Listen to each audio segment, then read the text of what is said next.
네, 지금부터는 투자해놓은 시간 통해서 이슈별로 종목별로 투자 전략 한번 세워보겠습니다. 오늘 함께할 두 분은요. 위즈웨이브의 이건희 대표, 퍼스트프라임 리서치의 손여로 팀장 두 분과 함께하겠습니다. 어서 오세요. 안녕하십니까. 네, 또 저희가 마지막 순서로는 탑픽주가 공개되니까요. 끝까지 채널 고정하시면서 탑픽주도 확인해 가시기 바랍니다. 네, 그럼 먼저 저희가 지수 이야기부터 해보도록 할게요. 오전장에 등락을 거듭하면서 방향성을 탐색하던 우리 국내 증시가 현재 상승폭을 키우면서 코스피 지수는 1% 가깝게 상승하고 있습니다. 이렇게 되니까 지난주 금요일에 빠졌을 때가 정말 기회였나 싶은데 우리 이건희 대표님, 지난주 금요일에 그때 조정 받았을 때 매수의 기회다라고 말씀을 하셨던 기억이 나요. 네. 오늘 시장은 어떻게 보시는지 궁금하고요. 이제 중동 리스크에 따른 국내 증시 영향은 좀 제한적으로 봐도 괜찮을까요? 중동에서 싸움이 난 게 뭐 전쟁이 난 게 하루 이틀은 아니니까 그때마다 우리가 이제 단기 충격은 받아도 뭐 유가가 뭐 엄청나게 급등하지 않는 이상 경제 충격은 생각보다 적을 걸로 예상을 하고 있고요. 그러니까 중동발 리스크가 어떻게 보면 단기 조정의 빌미였죠. 한 7거래일 연속 올라오던 코스피가 하루 정도 조정 받을 수 있는 자리에서 이제 더 8거래일 갈 거냐 하다가 이제 중동발 리스크로 한번 이제 쉬었다라고 보시면 되고, 오히려 지금 예전의 경험 때문에 그런지 더 빠르게 올라오죠. 그리고 오히려 지금 오히려 주말 사이에 전쟁이 좀 축소되고 있는 게 아니라 서로 미사일 더 쏘면서 사실은 지금 더 격화되고 있는, 그러니까 전면전 양상으로 가고 있음에도 불구하고 시장은 오히려 조만간에 끝나지 않을까 뭐 이런 얘기들을 예측들을 내놓고 있습니다. 그리고 유가도 생각보다 진정되고 있고 생각보다 이제 뭐 80불 이렇게 가진 않고 70불대 초반에서 지금 등락폭을 이제 낙폭을 좀 줄였죠. 그래서 80불 돌파를 못했습니다. 그러면서 시장은 좀 안정세를 찾아가는 모습을 보여주고 있다. 그리고 미국도 지금 국내적으로도 시끄럽고 이쪽 중동발 리스크도 있음에도 불구하고 야간 선물에서 오히려 올라오고 있는, 미국도 한번 이제 단기 빌미, 그러니까 조정의 빌미를 좀 삼아서 금요일 날 일시적으로 좀 조정받은 걸로 좀 끝나지 않았나 이렇게 생각하고 있습니다. 네, 알겠습니다. 시장에 대해서는 크게 우려하지 않아도 될 것 같습니다. 특히나 이란과 이스라엘 갈등 격화에 지난 거래일에 이어서 오늘도 방산주들이 불기둥을 내뿜고 있습니다. 대표적으로 한화 시스템이 또 미국의 대표적인 방산 그룹이죠. 노스롭 그루먼과 손을 잡고 다계층 대공방어 시스템 개발에 나선다는 소식에 현재도 20%에 가까운 급등세를 보이고 있는데요. 손여로 팀장님, 지난 거래일에는 풍산까지 급등하면서 대부분의 지금 방산주들이 거의 고점 플레이를 하고 있습니다. 그렇다면 지금 방산주들 어떻게 보시는지 궁금하고요. 어떻게 보면 장점이 매물대가 없는 건 장점이잖아요. 방산주 보유하신 분들 앞으로 어떤 전략을 세워봐야 될지 말씀 부탁드릴게요. 네, 좀 단기적인 변동성을 선호하신 분들은 공략 가능해 보인다라고 판단합니다. 저는 방산을 몇 달째 말씀을 드리면서 이 방위산업에 대해서 많은 투자분들께서 추가적 실적이 나올 수 있을 것인 이 부분이었는데 안타깝게도 지적적 리스크가 끊임없이 나오고 있습니다. 추가적으로 우리가 뭐 이제 유럽뿐만 아니라 뭐 중동까지 수출이 가능할 거다 이렇게 보고 있고, 확실하게 그쪽 지역과 우리나라 방산 기업들이 계약 관계가 있기 때문에 그 약소 효과를 얻을 거다라고 보고 있고요. 지금도 미국에서 트럼프 대통령이 보통은 이제 중동에서 싸우고 있으면은, 저도 이제 중동 간의 이제 전쟁을 공부했을 때 1500년대부터 시작된 전쟁이라고 이제 공부를 했고, 5년 단위로 일어나고 있다 이런 이야기도 있습니다. 그 다음에 우리가 겪은 바로서는 그 지역이 뭐 전쟁이라든가 인종 문제 이런 것도 전쟁이 꾸준하게 나오고 있기 때문에 트럼프 대통령이 말려도 쉽사리 전쟁이 끊어지지 않을 거다라고 보고 있죠. 근데 그 와중 속에서도 트럼프 대통령은 그런 갈등을 결국 싸워서라도 마무리해야 되는 것이 아닌가 이렇게 이야기를 하면서 오히려 이제 불을 지피는 모습 보여주면서 방위산업에 대한 관심이 들어오는 모습입니다. 그 중에서 오늘 한화 시스템이 이제 미국의 노스그루먼과 이제 협력을 진행한다는 뉴스가 나오면서 강하게 상승하고 있는데, 기술적 분석을 했을 때는 저는 접근 가능하다라고 판단합니다. 오늘도 장 개장 초반에 외국인 순매수가 미리 보이더라고요. 근데 시간이 흐르면서 외국인의 순매수가 증가했기 때문에 저는 매수가 가능하다라고 평가를 하고 있는데, 지금 퍼가 꽤나 좀 높은 것으로 판단됩니다. 하나 에어로스페이스 같은 경우도 12개월 선행포가 25 정도 넘어가고 있고, 하나 시스템도 12개월 선행포가 41.97이기 때문에 저는 이제 방위 산업에 대해서 높은 퍼를 용인합니다. 이러신 분들께는 좀 권장을 해드리고요. 저는 방위 방위산업이 예전에 11개월 선행포가 18이 아래일 때는 안전하다라고 판단했지만 25가 넘어갈 때 조금 부담됩니다라고 판단하신 분들은 눌림목 공략해봐도 될 것 같습니다. 그래서 정리를 해본다고 했을 때는 나는 매수하고 마이너스 6%권에서 손절이 가능하신 분은 지금 접근 가능하다라고 판단하고 있고, 나는 매수해서 평가 손실 마이너스 6% 이상을 감당을 못하겠다 이러신 분들은 오늘 당장 사시보다는 이틀이나 3일 뒤에 관심을 두시는 것이 안전해 보인다. 그렇게 좀 말씀을 드리도록 하겠습니다. 네, 방산주 오늘도 외국인의 수급이 들어오고 있는데요. 일단 긍정적인 코멘트를 주셨습니다. 방산주들은 추가 상승세 한번 기대해 보도록 할게요. 오늘 이렇게 조방원 중심으로 국내 증시가 견조한데요. 한동안 소외되어 있었던 변압기 주가가 또 급등하고 있습니다. 지난주 6월 10일까지 수출 데이터가 공개됐는데 이 대미 수출이 같은 기간 대비 무려 540%나 급등한 것이 오늘 상승의 트리거로 작용하고 있는데요. 이건희 대표님, 앞서 영민한 투자에서도 이제 앞으로 전력 전선주들도 좀 봐야 된다라고 아까 대한전선을 또 공략주로 말씀을 하셨어요. 변압기 쪽으로 눈을 돌려보는 전략은 어떤지, 이제 전력 전선도 다시 봐야 될 때일까요? 뭐 지금 분위기는 이제 AI 투자는 계속 이어진다라고 얘기하고 있고, 거기서 이제 지금 보면 뭐 엔비디아도 주가가 좋지만 지금 하이닉스도 삼성전자랑 거꾸로 가고 있죠. 삼성전자는 빠지는데 오히려 하이닉스는 급등하는 양상을 보여주고 있는데, 그만큼 이제 전력 수요는 늘어날 걸로 보고 있고, 국내가 어떻게 보면 변압기 예전에 한번 여기 이제 매경에서 말씀을 드렸는지 모르겠는데, 말씀드릴 때 실적을 수출 데이터 확인하고 올리는 그런 상태가 나올 가능성이 높다. 화장품과 약간 비슷하거든요. 왜냐하면 수치를 이게 확인하기가 너무 좋습니다. 열흘 단위로 확인할 수 있는데 6월 1일부터 10일까지 370억 원 정도가 이제 수출이 됐는데, 이 추세가 지금 매우 가파르다. 특히 이제 미국 쪽으로의 물량이 증가하고 있다는 부분인데, 효성중공업 같은 경우는 유럽에도 지금 증가하고 있는데 미국까지 증가한다라고 하면 뭐 되게 좋은 거죠. 그리고 효성중공업이 왜 그러면 다른 종목보다 더 강하게 올라가냐? 차트는 더 부담스럽지만 밸류는 제일 쌉니다. 예, 3사 중에 LS 일렉트릭이라든지 그다음에 HD 현대 일렉트릭에 비해서는 밸류에이션이 좀 싸기 때문에 더 올라갈 여력이 있어서 더 많이 올라온 걸로 보이고요. 그러면 이제 이걸 쫓아갈 거냐, 아니면 이제 뭐 HD 현대 일렉트릭을 살 거냐, LS 일렉트릭을 살 거냐, 그거는 이제 선택에 따라 다를 수 있는데, 오히려 이럴 때는 그러면 산일전기라든지 기존에 좀 주목받았던 뭐 그다음에 전선주도 마찬가지로 괜찮을 것 같고요. 대한전선 정도만 보시면 될 것 같고, 전선주는 나머지는 이제 뭐 산일전기, 그다음에 뭐 재룡전기 이런 쪽도 여전히 좋고, 일진전기도 따라가겠죠. 그러니까 이제 전반적으로 이제 지금 그 미국발 이슈가 미국에서 여전히 부족하고, 또 국내는 국내대로 지금 서해안에다가 에너지 고속도로 깐다라고 하니까 국내 수요도 지금 굉장히 좀 더 늘어날 걸로 보입니다. 그럼 국내에 예전에 많이 납품했던 회사가 재룡전기 같은 회사들이거든요. 그러면 그런 회사들은 국내 이슈로 또 한 번 더 올라올 수도 있기 때문에 그런 종목들 찾으셔서 뭐 조금 좀 덜 올라온 거 사시면 키 맞추기로 올라오는 그런 형태가 나오지 않을까 생각하고 있습니다. 네, 계속해서 전력 부족 이슈가 지속될 것으로 전망되기 때문에 특징주로 산일전기, 재룡전기, 일진전기 꼽아주셨고요. 전선주 안에서는 대한전선 특징주로 꼽아주셨습니다. 앞으로 흐름 눈여겨보시기 바랍니다. 다음으로는 정책주로 주목받고 있는 섹터들 하나하나씩 이야기 나눠보도록 할게요. 오늘 프리마켓에서부터 AI 관련 종목들로 수급이 강하게 몰렸습니다. 대통령실 초대 AI 미래기획 수석의 하정우 네이버 센터장이 임명됐다는 소식이 들려오면서 새 정부의 AI 정책 확대 움직임에 지금 시동이 걸렸는데요. 이건희 대표님, 오늘은 보니까 AI 소프트웨어 종목들이 더 강한 움직임을 보여주더라고요. 지금부터 AI도 좀 대시세를 기대해봐도 되는 것인지 전략 세워주실게요.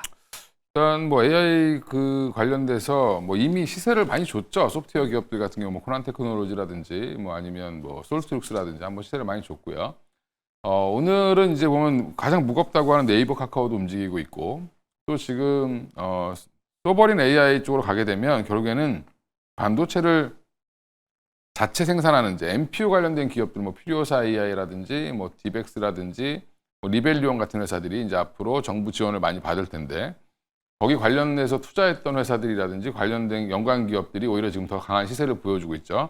그래서 이게 크게 이제 우리나라가 앞으로 이제 수장을 뽑았다라는 거는 이분이 이제 하이퍼 클로버 X를 만들었던 경험이 있는 분이고, 거기에서 이제 앞으로 지금 AI 반도체 사와서 데이터 센터도 구축해야 되고 AI 데이터 센터도 구축해야 되고 이런 것들을 활용해서 이제 뭐 중소기업들이 아니면 이제 개발하는 회사들이 뭐 연구기관들 다 같이 쓸 수 있게 만들어줘야 되는데 그런 수장을 뽑았다고 하면 이제 본격적으로 스타트하겠다라는 거거든요. 그 신호를 준 거다라고 생각하시면 되고요. 소프트웨어 기업이든 아니면 관련된 뭐 투자했던 창투사든 아니면 뭐 그 외에 이제 검사 장비를 만드는 회사든 납품하는 회사든 이런 회사들도 결국에는 다 같이 가는 형태가 나올 가능성이 높습니다. 그래서 지금은 딱 특정해서 뭐가 딱 가겠다 이렇게 보다는 종목이 계속 확산될 가능성이 있다라는 부분에서 지금 보시면 될 것 같고요. 개인적으로는 지금 어차피 데이터 센터 구축과 AI 반도체 설계 이 두 개가 가장 큰 핵심이기 때문에 덜 올라왔던 이제 그 퓨리오사 AI라든지 그 외에 이제 아까 말씀드렸던 디벡스, 리벨리온과 관련된 종목들을 오히려 좀 주목해 보시는 게 조금 더 수익률에 도움이 되지 않을까 생각하고 있습니다. 네, 수장을 이렇게 뽑았다는 건 본격적으로 지금 정책적 드라이브를 거는 것이다라고 말씀을 해주시면서 퓨리오사 AI 테마 그리고 리벨리온, 디벡스 관련주에 주목해보자라는 코멘트까지 주셨습니다. 이어서 지금 정책주로 엮이면서 스테이블 코인 관련 종목들이 정말 그야말로 대시세를 또 내고 있습니다. 미국에서는 월마트와 아마존이 자체 스테이블 코인 발행을 검토하고 있다는 소식에 우리나라뿐만 아니라 지금 글로벌적인 트렌드로 자리 잡고 있는데요. 천우루 팀장님. 보니까 우리 관련주로 뭐 STO, 전자화폐, 핀테크 뭐 여러 가지들이 움직이더라고요. 저도 약간 좀 헷갈리던데 무차별적인 움직임을 보이고 있어서 실제로 좀 수혜를 입을 수 있을 만한 쪽이 어딘지 옥석을 좀 가려주시기 바랄게요. 제가 하고 싶었던 말을 우리 앵커니까 다 해줬습니다. 일단 정말 움직임이 빠르다라고 판단하고 있고요. 뉴욕 시장에서 아마존이나 든든한 글로벌 기업들 스테이블 코인을 추진한다고 해서 우리나라 낙수효과가 입을 거다라는 기대가 있을 수 있다고 판단되고 있고요. 우리나라에서 정부 정책으로 이제 디지털 자산 시장에 대한 기대감이 있다 보니까 법제화랑 지원책이 나와야 된다 이런 기대감이 있습니다. 근데 그런 기대감도 있지만 우려감도 있는 뉴스가 있더라고요. 우리가 STO랑 스테이블 코인을 구분해 본다고 했을 때는 STO 같은 경우는 토큰 증권이기 때문에 어떤 우리가 투자할 만한 가치가 있는 자산을 쪼개서 온라인에서 나눠서 쉽게 거래할 수 있도록 만든 게 STO이고요. 그 다음 스테이블 코인 같은 경우는 어떤 기축 자산을 연동하는 코인을 만드는 건데 사실 우리나라 같은 경우는 원화가 이제 기축 통화 아니기 때문에 촉진할 필요가 있다라고 판단됩니다. 근데 이제 미국에서는 이제 저도 이제 선배님께 물어보면은 미국 스테이블 코인을 별로 안 좋아할 거다. 왜냐면 달러 자체가 기축 통화이기 때문에 자신들의 패권을 지키려면 달러가 강세를 보여야 되는데 굳이 뭐 스테이블 코인을 강하게 만들어서 달러의 이 위상을 잃을 필요는 없다 이렇게 이야기하고 있는데 뭐 트럼프 대통령이 뭐 달러 패권과 상관없이 스테이블 코인을 만들겠다고 했고 그 아랫단에 있는 아마존이나 이런 기업들이 적극적으로 진행을 하고 있다고 하니까 나쁘게 볼 필요는 없다라고 판단합니다. 우리나라 같은 경우는 작년 상반기에 열매 컴퍼니라는 기업이 있었지만 그 뒤로 추가적인 상장 뉴스는 없는 것으로 판단되고 있고요. 항상 우리가 생각을 하고 있는 게 보안 뉴스입니다. 어떤 해킹이라든가 뭐 지갑에 코인이 있었는데 없어진다든가 뭐 그런 사태로 이제 유동성을 통제 못한다는 이유로 뭐 위믹스 코인이 뭐 상장 폐지되기도 하고 그래서 이런 리스크가 완전하게 보완이 안 됐기 때문에 저는 정부 정책에 따라서 점차적으로 지켜나갈 거다라고 봅니다. 하지만 이제 정부 정책 지원이 나왔을 때 얼마나 구체적으로 나오냐에 따라서 좀 강하게 드라이브 걸 수 있다라고 판단되고 있고요. 지금 관련 종목들 시세를 보니까 확실하게 갤럭시아 머니트리나 뭐 갤럭시아 SM, 뭐 한국금융지주 이런 대장급 종목들에만 국한돼서 외국인과 기관의 수급이 들어오고 있고 나머지 우리가 STO라고 검색했을 때 나올 수 있는 종목들은 개인 투자분들 위주로 접근하는 모습입니다. 그래서 매매를 하시겠다라고 했을 때는 단기적 변동성을 선호하시는 분들께는 권해드리고 단기적 변동성을 선호하지 않으신 분들은 대장급 종목보다는 뭐 금융주 쪽, 그 다음에 매매를 하시더라도 외국인과 기회에 접근을 하고 있는 대장주 위주로 단기적인 접근해 보시는 게 좋을 것 같다. 그렇게 좀 말씀을 드리도록 하겠습니다. 네, 앞으로 구체적인 좀 정책 법안이 나오기 전까지는 일단 외국인과 기관의 수급이 들어오고 있는 대장주 위주로 트레이딩 해보자라고 말씀해 주셨습니다. 그리고 지금 더불어민주당의 신임 원내대표, 이 김병기 신임 원내대표가 민생 법안으로 상법 개정안을 가장 먼저 처리하겠다라고 밝히면서 오늘 지주사 관련주들과 또 금융주들이 상승하고 있습니다. 특히나 지주사 안에서는 코오롱이 현재 10% 넘게 급등하고 있고요. 뭐 한화, HD 현대도 두 자릿수 대 급등세를 보이고 있습니다. 이건희 대표님, 지금 정부가 코스피 5천 특별 특별위원회까지 구성하면서 상법 개정안 통과 준비에 속도를 낼 것으로 보입니다. 저 PBR주를 담을 만한 마지막 찬스일까요? 이제 뭐 빠질 때 사셔라고 말씀드렸는데 안 사셨겠죠, 그렇죠? 예, 사셔야 됩니다. 지금이라도 사셔야 될 것 같고. 일단 상법 개정안이 통과되는 거는 어차피 시간의 문제고 지금 원내대표가 이제 민주당에서 이제 뽑혔죠. 그럼 이제 원내가 법사위원장부터 시작해서 다 이제 그런 각 위원회들이 상임위장들이 이제 아마 선출이 될 거고요.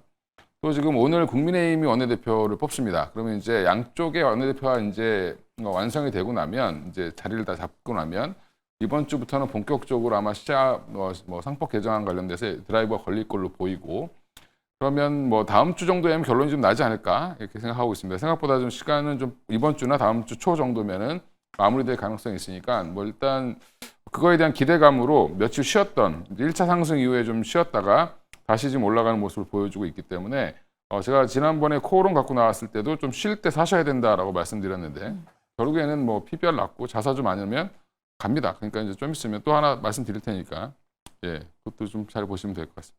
오늘 탑픽주 준비해 오신 거예요? 알겠습니다. 알겠습니다. 오늘 이건희 대표님의 코오롱 후속주 어떤 기업일지 마지막 순서로 한번 저희가 공개해 보도록 할게요. 기대가 많이 됩니다. 그리고 다음으로는 저희가 제약바이오 섹터 이야기 나눠보도록 할게요.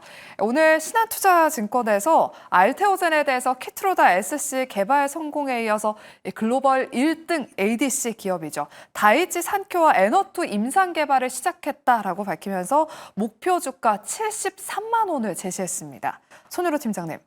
최근에 머크와 할로자임의 특허 분쟁도 좀 마무리 국면에 들어서면서 알테오젠 주가가 오늘 40만 원 선 회복에 성공을 했습니다. 현재도 한 4%대 강세 보이면서 오늘 외국인과 기관 투자자들의 매수세가 확인되고 있는데요.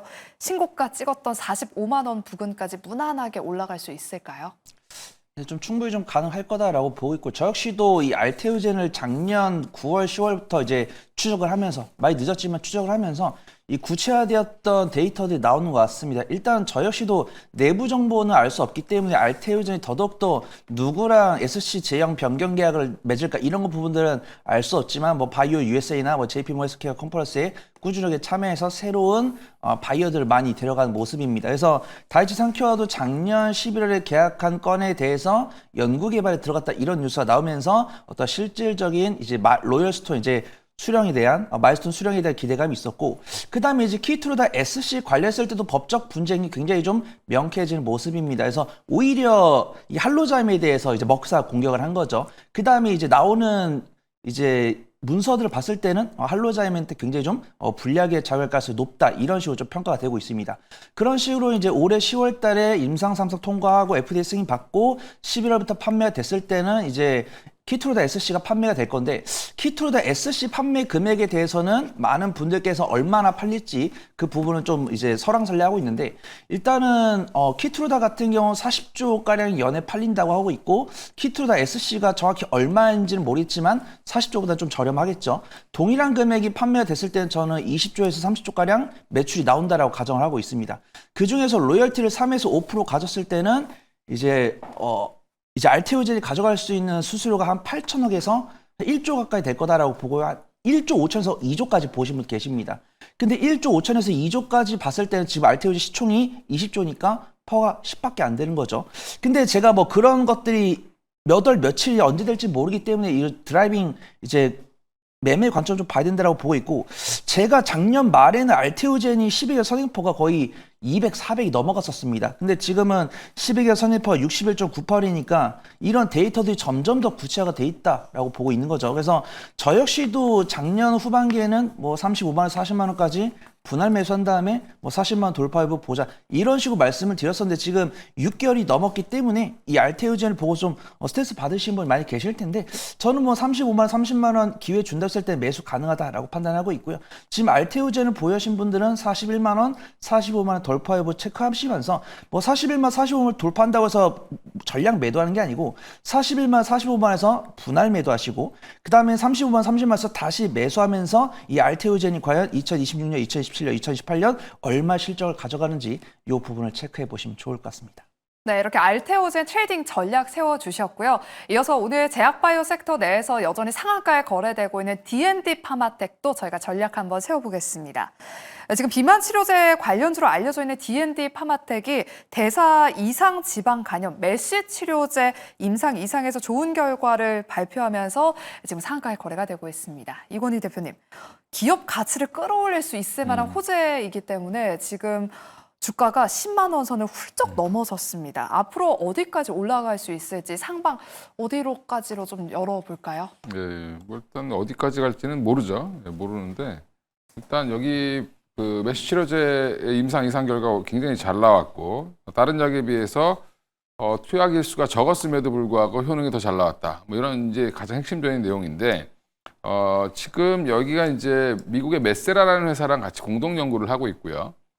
그리고 경구용 비만 치료제부터 비만 치료제 파이프라인, 메시 치료제 다 갖고 있습니다. 그래서 앞으로 기대가 좀 되는 회사다라고 자주 말씀드렸는데, 근데 문제는 지금 오늘 상한가 갔는데 어떻게 해야 되냐? 갖고 있는 분들은 더 갖고 가시면 되고, 없는 분들은 갭 매꾸로 어느 정도 내려오겠죠. 그때 이제 사시면 되는데, 지금 자리에서는 제가 볼 때는 뭐 한 2조까지는 목표가 설정하고 가셔도 괜찮다.